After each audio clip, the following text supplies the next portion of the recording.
The moment he realized compassion was a currency, he stopped giving it away for free. Wealth, he thought, had never been about numbers. It was about perception, how the world bends toward those who appear untouchable.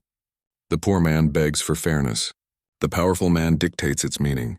Between those two lies a brutal truth Machiavelli understood long before modern men began worshiping hard work. Getting rich was never about effort. It was about architecture, of the mind of illusion of control. He learned this truth not in classrooms but in silence, watching those who smiled as they devoured others' chances. It was never personal. It was systemic, elegant, cold. He saw that morality in the arena of wealth was just a costume people wore until hunger stripped it away. And when it finally did, what remained wasn't cruelty, it was clarity. He whispered to himself one line he'd never forget. Money follows power, not virtue. That was where it began. The city was loud with ambition. Neon signs bled through glass towers like open veins. Beneath them, thousands moved, each believing they were moments away from a breakthrough. Yet beneath that glittering chaos, the system was designed to reward only a few. He, Alexander Vale, understood this early. Alexander wasn't born rich.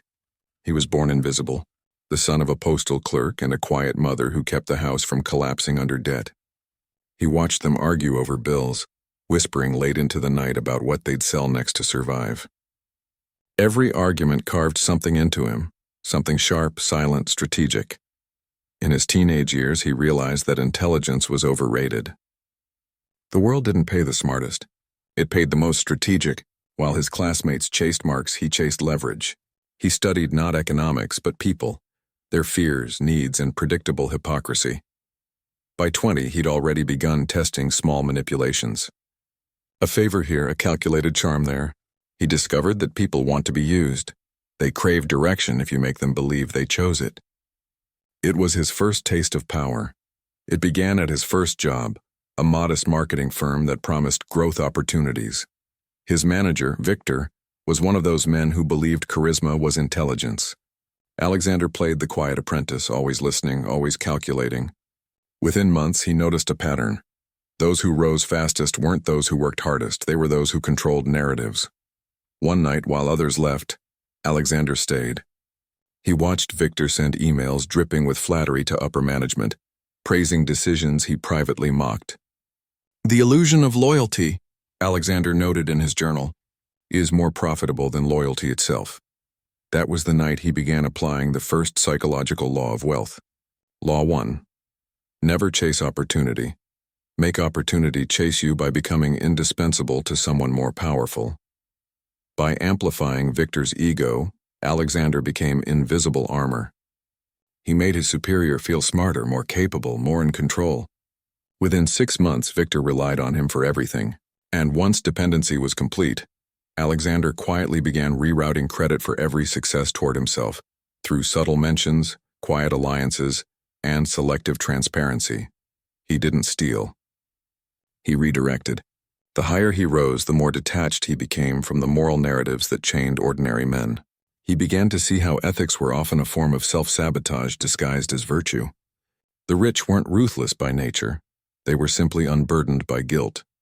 He began mirroring Machiavelli's cold arithmetic, that men are motivated by fear or gain, and in the absence of both, they decay into mediocrity. Every meeting, every handshake became a test. Could he read what they feared? Could he offer what they wanted before they asked? He learned another rule: never argue. Arguments expose emotion. Silence creates mystery, and mystery breeds power. He would listen while others ranted, then deliver a single calm sentence that shifted the room. The strategy was surgical. Appear less interested than everyone else. The less he seemed to need something, the more others offered it. Soon, wealth began flowing, not from salary, but from perception. People assumed he was connected, so they treated him as if he were. That illusion became reality. Machiavelli once wrote that it's better to be feared than loved if you cannot be both. Alexander found this not to be cynicism, but geometry. Love was conditional. Fear was structural. He wasn't cruel. He simply stopped pretending to care about fairness. Fairness, he realized, was an emotional luxury, one that only the rich could afford. Every transaction became psychological theater. He began reading faces as if they were spreadsheets. Micro hesitations, subtle tone shifts, each a data point revealing who held control. When a colleague attempted to undermine him, Alexander didn't confront. He created an illusion instead, a quiet rumor that the colleague was planning to leave. Within weeks, that man's credibility eroded under suspicion. Alexander never said a direct word. He simply allowed others to destroy him. Law 2. Influence rarely requires confrontation, only suggestion at the right pressure point. He started applying it everywhere. Negotiations, boardrooms, relationships. The richer he became, the lonelier the air felt. But it wasn't sadness, it was purity. Detachment, once painful, became exhilarating. He understood now that emotion was a leash, and most people wore it proudly. He remembered his mother saying, "Money doesn't buy happiness." He smiled at the irony. It doesn't buy happiness, it buys control. And control shapes happiness. The distinction was everything. At 30, Alexander launched his own firm. Investors called him charming, visionary, ethical. He laughed privately at the last word. Ethics were what people praised when they didn't understand strategy. But even predators have patterns, and he began noticing his own. The power games, the manipulation, they had become automatic. He no longer strategized to survive. He strategized because simplicity bored him. That's when he met her, Elena. She wasn't rich, but she was dangerous in a way few people were. She saw through him. And that, more than anything, intrigued him. They met during a corporate merger. She was a consultant, sharp, unafraid, with eyes that didn't flinch when he tested her composure. Their first conversation felt like a chess match. "You read Machiavelli," she said flatly. "And you sound like someone who quotes him selectively," he replied. She smiled, because the world punishes full honesty.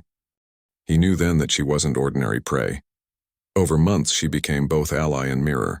She admired his clarity but despised his detachment. She called him hollow. He called her naive. Somewhere between arguments and silences, they began an affair neither admitted to wanting. Elena believed in transformation. Alexander believed in control. Their bond became a quiet war. Love as manipulation, intimacy as leverage. In her presence, he felt the faint return of conscience, something he thought long buried. She made him remember the boy who once wanted justice, but power had already rewritten his DNA. When the merger failed, blame erupted across departments. Someone leaked confidential reports. Suspicion pointed toward Elena. She pleaded innocence, but Alexander, fearing damage to his empire, distanced himself. He didn't defend her. He didn't need to. He simply let silence do the work. Weeks later, she vanished from the industry. No statement, no farewell, just absence. And in that vacuum, Alexander's firm stabilized. Investors regained faith. Profits soared, but that victory felt strangely hollow. He realized he'd become precisely what he once studied, a man whose wealth was built not on creation but control. Late one night, he reread The Prince. One line struck him differently now. Men forget the death of their father sooner than the loss of their patrimony. He closed the book and whispered, "Because money is the new bloodline." He sat alone in his penthouse, staring out over the skyline, the city pulsing like a living organism made of greed. He'd built everything he once dreamed of, a company feared by competitors, a reputation that drew envy disguised as respect, and enough wealth to bend laws quietly. But the silence was too clean. Every empire, he realized, becomes a mirror. It reflects not who you wanted to be, but what you did to get there. For weeks, he avoided thoughts of Elena. Guilt, he told himself, was for the poor, the luxury of those who still believed in fairness. But her absence lingered like a psychological wound that refused to scar. He remembered her final words before she vanished. "You mistake control for meaning." He hadn't replied then. He didn't know how. But now those words followed him through every room. Money had rules, he thought, just like kingdoms. The poor learned morality. The rich learned momentum. To stay rich, you must keep others believing they can become you, while ensuring they never do. He began analyzing not markets, but minds. Every economic boom, every crash, was simply a reflection of collective psychology, greed and fear dancing in predictable cycles. He realized that in every system, a minority manufactures the illusion of scarcity, to control the majority's desperation. He wrote in his journal, "The rich do not chase. They position. The poor do not think. They react." That distinction, he believed, was everything. So he began teaching others subtly through interviews and podcasts. His tone was calm, prophetic even. People worshipped his wisdom, never realizing they were being conditioned to glorify control over compassion. He didn't lie. He simply told the truth no one wanted to admit. If reality offends your goals, alter perception. Power is not about truth. It's about what people believe is true. He used this principle to dominate markets. When a rival firm tried to discredit him, he didn't defend himself. He orchestrated a leak implying that the rival was collapsing internally. Investors panicked, shares plummeted. By the time the truth surfaced, the damage was irreversible. That was the art of invisible war. He'd become a master of misdirection, not through deceit, but through precision. As Machiavelli said, appearances matter more than virtue. Alexander took it further. Appearances create virtue, and for a while it worked. Wealth multiplied. Opportunities flowed. People called him a genius, but beneath the marble surface a quiet fracture began to spread, the kind that doesn't scream, only whispers. It began subtly. He started losing interest in results. Meetings blurred into monotony. The thrill of conquest felt muted, predictable. He found himself studying faces again, not for manipulation, but for meaning. He saw the same emptiness reflected in others that now consumed him. His lieutenant smiled too quickly, praised too loudly. Every gesture was calculated, every compliment a transaction. For the first time, Alexander wondered if he had created disciples or mirrors. People just like him. Intelligent, strategic, hollow. The thought unsettled him. He returned to his old neighborhood one evening, dressed simply, walking streets that once defined his hunger. He passed by the post office where his father once worked. The building looked smaller, decayed. He watched an old man at the counter struggle to fill out a form, trembling hands clutching a pen.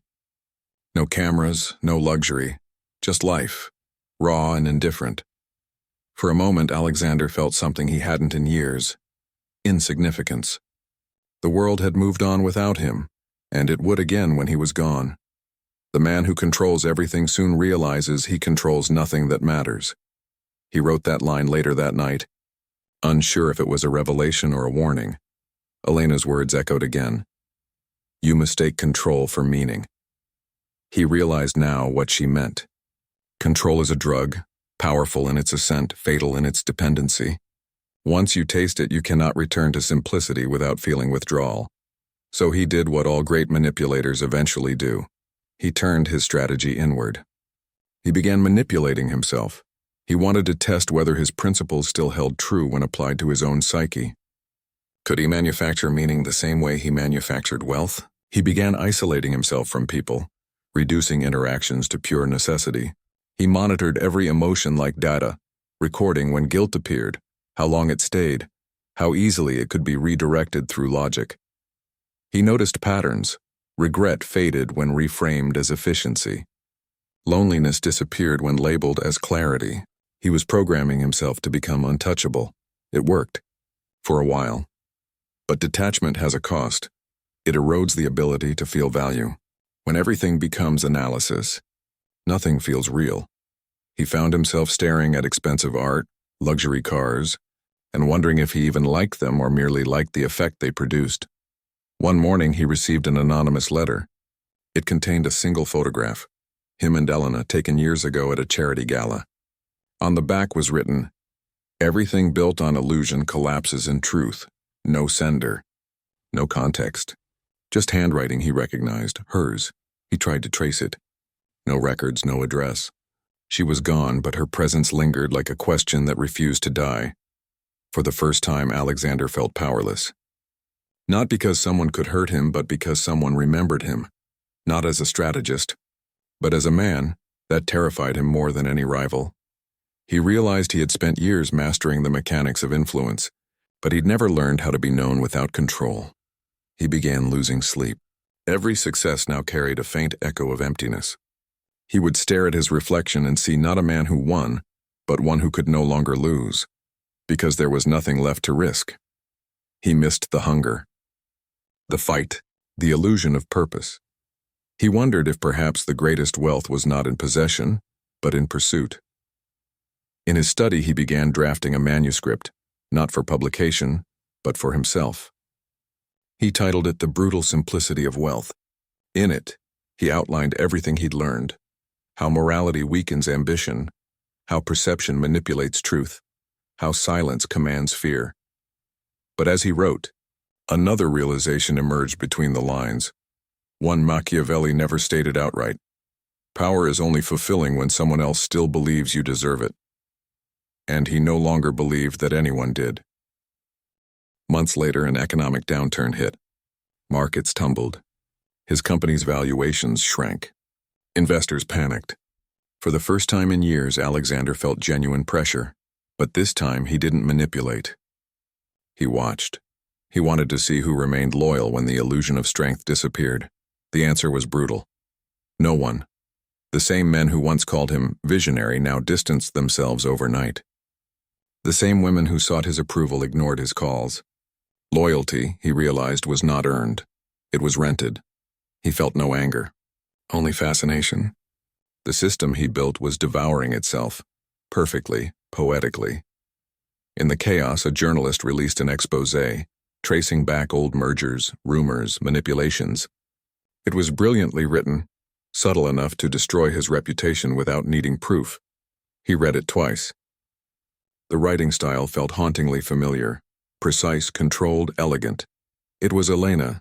She hadn't disappeared. She had evolved. And in that moment, Alexander understood the final paradox. The student had become the strategist. She had learned his methods, refined them, and used them to dismantle his illusion from the outside. He didn't hate her. He admired her, because in her revenge she had given him something he'd lost: uncertainty. The article spread like wildfire. Every publication quoted excerpts. Every analyst dissected his empire as if it were a crime scene. Overnight, the man once worshipped for his intelligence became a symbol of corruption. His name turned into a cautionary tale whispered across boardrooms. But Alexander didn't resist. For the first time, he let the storm consume him. There was something liberating about not defending illusions anymore. He no longer felt the compulsion to control perception. He simply watched his kingdom collapse brick by brick, narrative by narrative.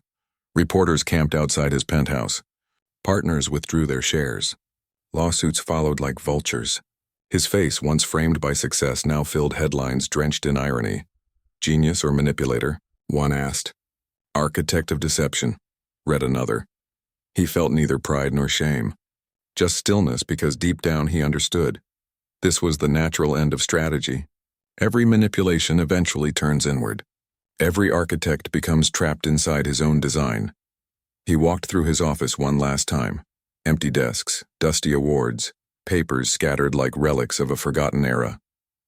The walls that once hummed with ambition now echoed only his footsteps. He paused by the glass window overlooking the skyline. That same view had once made him feel powerful. Now it felt distant, meaningless, he whispered, almost to himself. Everything collapses when truth becomes inconvenient. He closed his eyes and remembered his father's trembling hands, his mother's exhausted smile. They had lived simply, honestly, not because they were virtuous, but because they couldn't afford the luxury of deception. Maybe that was their strength. He left the building quietly, unnoticed, the same way he had entered the world. He moved to a smaller apartment in a forgotten corner of the city. No assistance, no private car, no endless calls. The silence that once terrified him now became his only companion. At first, the simplicity felt like punishment. Then, like truth. He began writing again, not for profit, not for redemption, but for understanding. Each page was an autopsy of his former self. He dissected every manipulation, every choice, every lie he told to maintain control. He wrote about the illusion of freedom, how most people aren't free. They're simply comfortable within their cages. He analyzed ambition, calling it a drug disguised as purpose. He wrote lines that felt less like wisdom and more like confessions. I mistook dominance for meaning. I was never rich, only surrounded by people poorer in self-awareness. Machiavelli was right about men but wrong about peace. There is none at the top. He didn't seek forgiveness. He sought comprehension. Months later, he received an email. The sender's name was blank. The message contained only a meeting location, a small cafe downtown. No signature, but he knew. He arrived early, sitting at a corner table, watching the door like a man waiting for a ghost. When she entered, time folded. Elena looked unchanged, calm, sharp, composed. But her eyes held something new. Pity. "You've read it?" she said, sitting across from him. He nodded. "It was brilliant," she smiled faintly. "It wasn't revenge. It was a mirror." He studied her carefully. "And what did you see in it?" "A man who wanted to become untouchable," she said. "And did. But you can't touch the world without being touched by it." Her words cut deeper than accusation. They were truth, distilled, merciless. They spoke for hours, not like enemies, not like lovers, but as two philosophers dissecting their own experiment. "You taught me power," she said. You made me see how control shapes people. "But you also proved that control destroys meaning." He leaned back, voice calm. "Meaning is a story we tell to endure insignificance. The rich don't find meaning, and they create distraction. And yet here you are," she replied, "trying to find meaning again." He looked down, silent. She was right. "I used to think detachment was strength," he said finally. "Now I see it's just fear. Fear of being ordinary, fear of being human." Elena nodded. Machiavelli saw the world as a battlefield. But even soldiers get tired of winning wars that never end. They sat in silence for a long time. The noise of the cafe surrounded them. Laughter, footsteps, life moving indifferently around their stillness. Then she said softly, "You could still rebuild." He smiled faintly. "No, not again. You can rebuild wealth, but not illusions once you've seen through them." After she left, he walked aimlessly through the city. For the first time in years, he felt anonymous and free.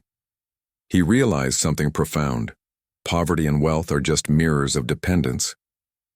The poor depend on hope. The rich depend on control. Both are prisoners of their conditions.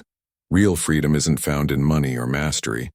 It's found in indifference, the ability to need nothing, to control nothing, to simply observe without fear. He began simplifying his life even further. Sold his assets, donated anonymously, stopped responding to interviews. He wasn't renouncing power. He was finally understanding it. Power is not possession. It is perception sustained by attention. When attention fades, so does the throne. He realized he had spent his entire life feeding attention, cultivating awe, fear, admiration. But attention is unstable. It turns as quickly as it is earned. He began studying invisibility, not the absence of presence, but the mastery of detachment. He wanted to exist outside the market of perception, where no one's opinion could raise or ruin him. He began walking in public without recognition, without performance. For once he felt human again, not extraordinary, not special, just real. It was strangely intoxicating. One evening, he saw a young man arguing with a vendor on the street, demanding refunds, shouting insults. The vendor, humble and patient, endured quietly. Alexander watched, then approached the young man afterward. "You'll never win by shouting," he said. The man sneered. "And who are you to tell me that?" Alexander smiled faintly. "No one." The man left, confused. The vendor thanked him, offering tea. They talked for hours. The vendor told stories of his struggles, debts, betrayals, yet an unshakable peace in his tone. Alexander listened, realizing that this man, poor, unnoticed, had achieved something he never had: stillness without detachment.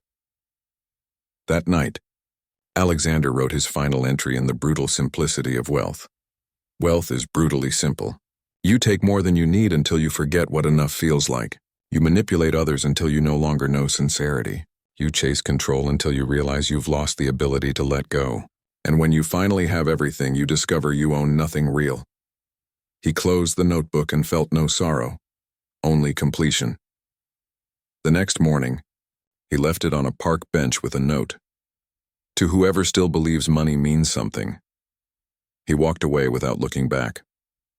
Months later, the manuscript went viral after someone found it and published excerpts online. No author name, no origin. It circulated through online forums, philosophy circles, financial podcasts. People debated whether it was genuine, whether the author was alive or a myth. The anonymity made it more powerful. The lines spread like scripture. The moment you learn that kindness is currency, you stop giving it away for free. The illusion of control is the most profitable addiction in history. Machiavelli was right, but not about everything. He knew how men win, not how they live. Alexander had become a ghost, but his truth survived. The internet called the author the ghost of Machiavelli. Anonymous accounts appeared quoting fragments of the manuscript. Some claimed it was written by a fallen billionaire. Others insisted it was a collective, an underground circle of thinkers exposing the psychology of modern capitalism. But none of them knew that the ghost was very much alive, quietly observing from the edges of a world he once ruled. Alexander watched in silence as his words became ideology. People were using his sentences to justify everything, from quitting jobs to manipulating others. The same distortions he once practiced were now reborn in his philosophy. He laughed at the irony. Even truth, he wrote in a small notebook, can be weaponized once it touches the human ego. It was the same cycle, replayed endlessly. Power, truth, distortion, belief, the eternal machinery of control. He now lived far from the city, in a small coastal town where the ocean devoured the noise of ambition. He woke before sunrise, walked along the empty shore, and felt the quiet discipline of existence. He had learned to live without performance. No more calculated glances, no curated words. His neighbors knew him simply as Alex, a polite man who read a lot and helped fix things around the community center. At night, he still wrote, short reflections, fragments of memory, lessons stripped of decoration. They were no longer strategies. They were observations. Greed is a symptom of emptiness, not hunger. Detachment is power only until it becomes exile. The mind that conquers others will eventually need to conquer itself. These lines, he knew, would never go viral. They weren't seductive. They were too simple. But that simplicity was the point. One evening, as dusk bled across the water, a car pulled up near his cottage. A man stepped out, young, confident, dressed in designer precision. "Mr. Vale?" he asked, voice cautious. Alexander turned, eyes calm. "Not anymore."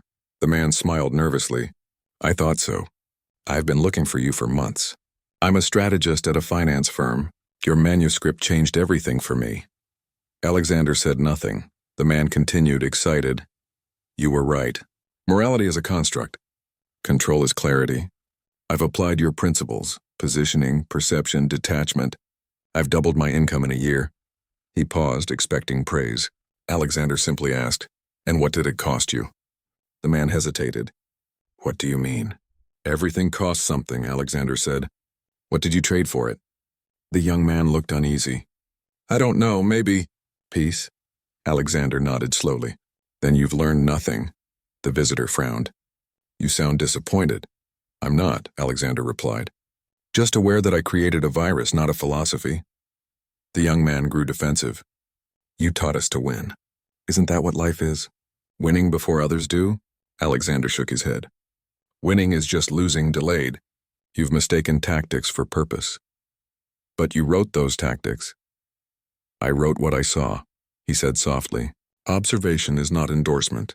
The same way Machiavelli described power without glorifying it. But men only hear what flatters their instincts. The young man's expression hardened. "Then why write it at all?" "Because truth doesn't disappear when ignored," Alexander said. "I thought revealing it might cure the disease. Instead, it spread faster." They stood in silence for a long moment. The ocean roared behind them like an unspoken reminder of how small men truly were. Finally, the young man muttered, "If control isn't the point, then what is?" Alexander looked at him, eyes quiet, almost kind. "Awareness. The ability to see the game and still choose not to play. To understand control is to escape it. To need control is to remain enslaved by it." The visitor left without another word. That night, Alexander sat by the window, the sound of waves echoing like time itself. He realized the irony. He had become what philosophers call the invisible king, one who governs nothing yet understands everything. The more he detached from the world, the clearer it became. Every ambition he once pursued was simply another way to avoid stillness. The world did not reward clarity. It rewarded noise. He felt no bitterness, only a quiet amusement at humanity's endless patterns, how every generation rediscovers greed as if it were new. He hadn't spoken to her since the cafe. But sometimes, when he saw the reflection of the sunset across the sea, he thought of her, how she had been the one person who didn't fear his silence. One evening, he wrote her a letter. He didn't know if she'd ever read it. Elena, I used to believe that getting rich was about control. Now I see it was about avoidance, avoiding uncertainty, emotion, weakness. You once told me I mistook control for meaning. You were right. Meaning isn't found in power. It's found in surrender. I used to think Machiavelli was cruel for saying it's better to be feared than loved. But perhaps he was only describing the disease, not prescribing it. If I ever taught you anything worth keeping, let it be this. Kindness and manipulation look the same from a distance. Only intent separates them. And intent, unlike wealth, can't be faked. He sealed the letter and left it at the post office the next morning, without a return address. Months later, a new book appeared online, published anonymously, titled The Death of the Strategist. It contained reflections eerily similar to Alexander's latest writings. But this time the tone was different, softer, contemplative, free of performance. Readers debated whether it was written by the same ghost or a disciple. But the message was clear. The art of power ends when you no longer need to use it. The world moved on, as it always does. The markets rose again. New gurus appeared. The old lessons were recycled under new branding. Humanity, Alexander realized, doesn't evolve. It rephrases its delusions. Still, he wrote, quietly, for himself, for understanding. He no longer sought immortality. He had seen what it did to men who feared death. His mornings followed a simple rhythm. Tea, reading, walking. He spoke to fishermen, children, and old men with cracked hands who taught him more about peace than any philosopher. One of them once asked, "You think too much, my friend. Doesn't it tire your soul?" Alexander smiled. "It used to. Now it just keeps it clean." He realized something profound in that moment, that thinking wasn't the problem. Attachment to thought was. He watched waves rise and fall, each one unique yet indistinguishable from the last. That, he thought, was power. Motion without memory, change without resistance. He envied the sea.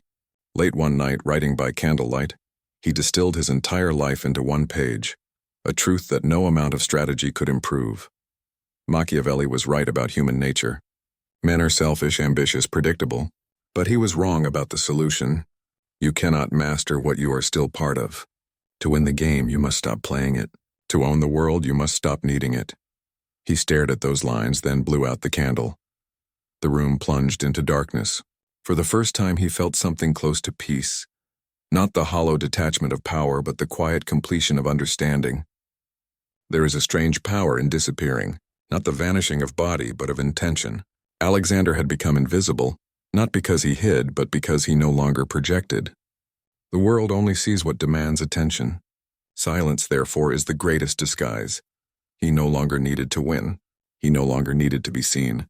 And that was precisely why he was freer than anyone he had ever known. He understood now that power was never about ownership, it was about removal. The fewer things a man needs to maintain, the harder he is to destroy. One winter evening, an invitation arrived. It bore no name, only a gold seal embossed with a serpent biting its own tail. He opened it slowly. Inside, a single line. "Your ideas have changed everything. We want you to join us." He almost laughed. The irony was exquisite. He had escaped the empire of control only to be invited back as its philosopher. He went anyway. Curiosity, he told himself, was the last desire he would allow. The meeting was held in an underground hall beneath an abandoned hotel. Wealthy men and women filled the room, their faces familiar from magazines and screens. The air smelled of perfume and quiet desperation. They greeted him like a prophet. "Mr. Vale," said a man with eyes sharp as glass, "your work has become our blueprint. You understand the machine better than anyone." Alexander studied them, men in their 40s and 50s, wrapped in confidence but hollow behind the eyes. They spoke of markets, leverage, perception, control, as if the world were a chessboard built for their amusement. He recognized himself in their arrogance, the ghosts of who he once was. Tell us, the host asked, leaning forward. What is the next step? We've learned your laws, fear, perception, scarcity. But what comes after control? Alexander smiled faintly. After control? Yes, the man said, impatient. How do we make power permanent? Alexander looked around the table. Dozens of eyes watched him, hungry, expectant. He said slowly, You can't. Murmurs spread. Confusion, disbelief. He continued, voice calm but cutting. Power is borrowed, never owned. It exists only as long as others believe in it. You spend your life feeding that belief, through status, wealth, or fear. But belief is a fragile currency. The moment it shifts, everything collapses. Someone laughed nervously. You sound like a monk, not a strategist. Maybe monks were the first strategists, Alexander replied. They mastered control by surrendering it. The host frowned. You used to believe otherwise.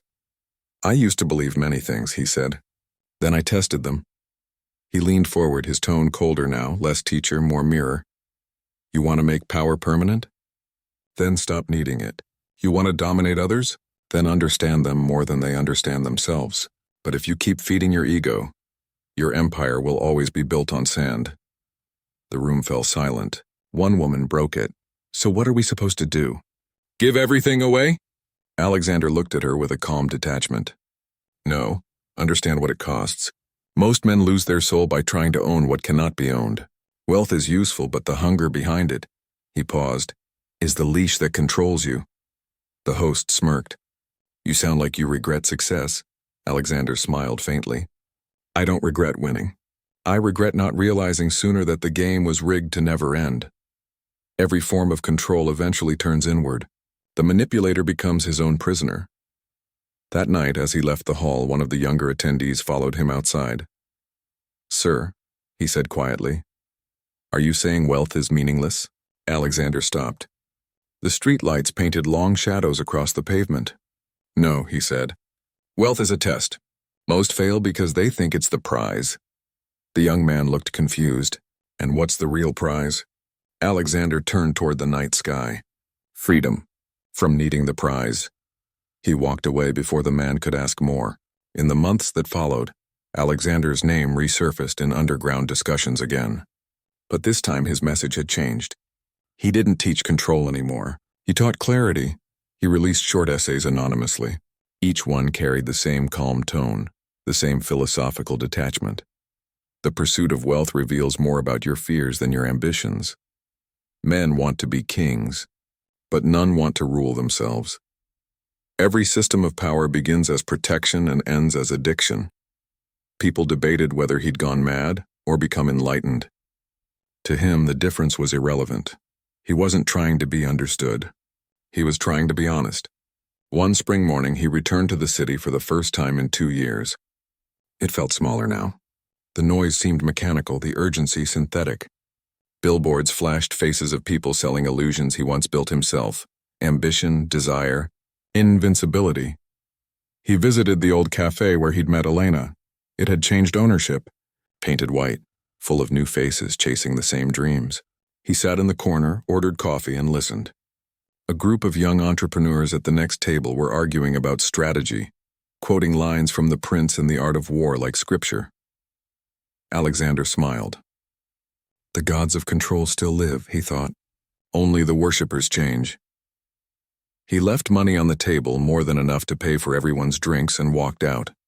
Outside the cafe, he ran into a familiar figure, an old mentor, now gray and tired, but still sharp-eyed. Alexander Vale, the old man said softly. You disappeared. I needed to, Alexander replied. The old man studied him. You look lighter. I stopped carrying illusions, Alexander said. They walked together for a while, talking about nothing and everything, the state of the world, the absurdity of men chasing infinite wealth. The old man finally asked, So what did you find out there? Alexander paused. That getting rich is brutally simple, but staying human after that, impossible for most. The mentor smiled faintly. And for you?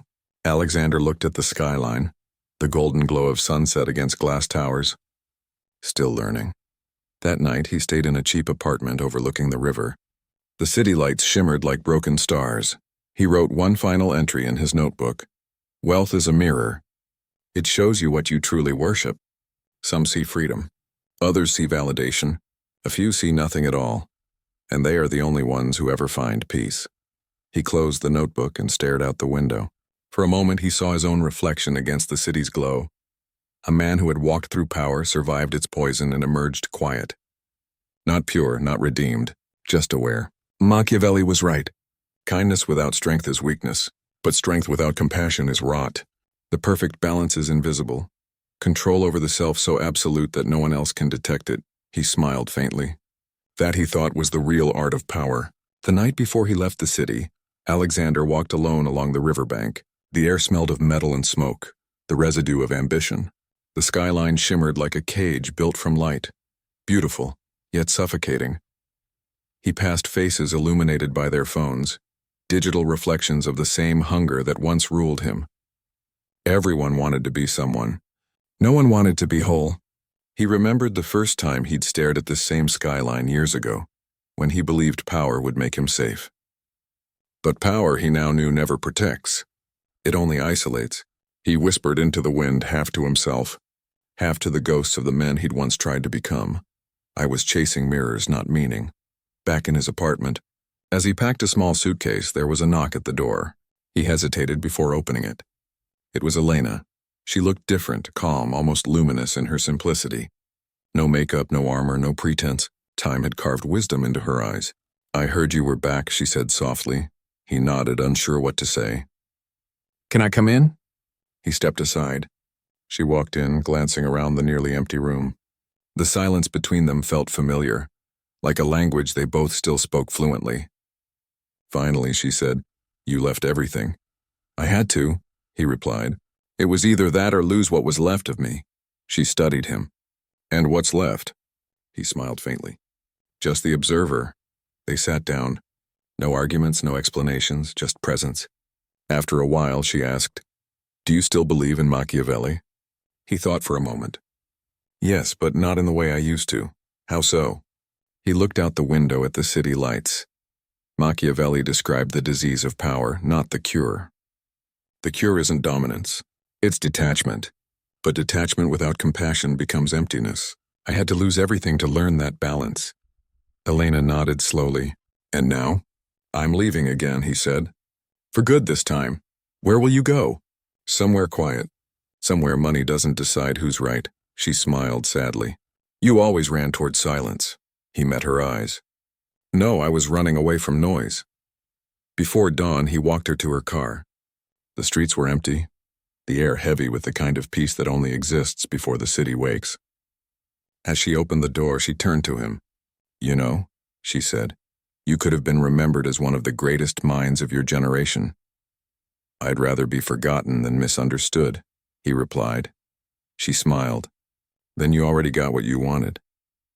He watched her drive away, taillights fading into the dark like the last trace of a former life. He felt no loss, only completion. He left the city that morning with nothing but a notebook, a coat, and a single coin in his pocket, a relic from his early days of ambition. On one side, engraved words read, Fortune favors the bold. He turned it over. On the other side, but not forever. He laughed quietly to himself. A perfect metaphor, he thought. Even fortune expires. On the train ride north, he watched the world blur past, fields, villages, oceans of grass. He realized how small the pursuit of greatness looked from this distance. For the first time in years, he didn't analyze or strategize. He simply existed. He thought about the 3 laws he had lived and rewritten, the law of illusion, control perception, and you control reality. True until you realize perception is also a prison. The law of fear. Power depends on what others dread losing. True until you stop fearing loss yourself. The law of return. Every manipulation circles back to its source. True always, he smiled. 3 laws, 1 truth, he murmured. You cannot own what owns you. Hours later, an old man sat across from him, kind eyes, weathered hands. He noticed the notebook on Alexander's lap. Writing something important? The old man asked. Alexander smiled. Something final. About what? Human nature, the old man chuckled. That's a dangerous subject. People don't like mirrors. I've spent my life building them, Alexander said. Now I'm learning to look through them instead. The old man nodded. Then you've already won. Alexander tilted his head. Won what? Yourself, the man said simply. They shared a quiet smile. Months later, Alexander settled in a small house near the cliffs, far from cities, far from noise. The ocean was his only companion now, a vast, indifferent mirror of everything he once chased. He planted a garden, wrote occasionally, and taught philosophy to children from the nearby town. He never mentioned his past. They only knew him as Mr. Vale, the quiet teacher. Sometimes the older students asked him about success. He would smile and answer, "Getting rich is brutally simple. Staying human while doing it? That's the real art. And only a few ever master it."